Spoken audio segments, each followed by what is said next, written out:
A very warm welcome to all of you in my new video. As you all know that I make educational video on different topics and in which I try to solve the problem related to your education. So let's start with a new question, and it is very frequently asked question by the student that how to make an effective notes.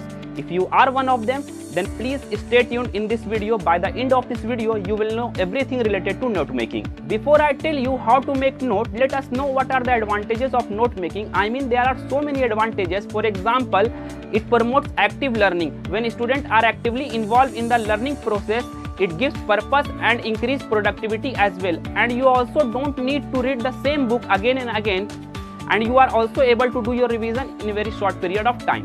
Have you ever wondered why we make notes? If you only need information, then you can get this from the book itself. Then what is the point of making notes? Let me tell you, only those information should be written in the notes which are important to you. And remember one thing, that before making note of any chapter, it is very important to learn and understand the chapter at least 2 times. If you try to make the notes without understanding the chapter, then believe me, your notes will become very useless. Now let's take a quick look at what are the things that should be keep in mind while making notes.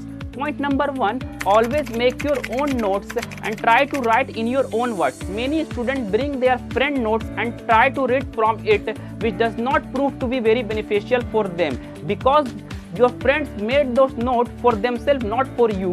Point number 2, always try to make your note neat and clean. Try to write in good handwriting, and if possible, use more than one color of pen, which make your notes more attractive.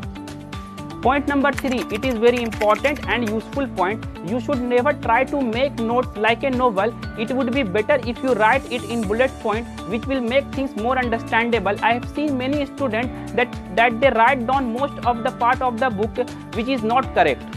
They try to write everything from their book, which is very bad way to make an effective note. Try to understand what I want to say.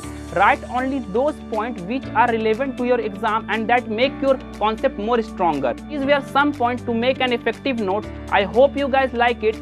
If you found this video informative, then please subscribe my YouTube channel and press the bell icon so that you can get regular notification, and also share this video with your friend as much as you can. See you in the next video.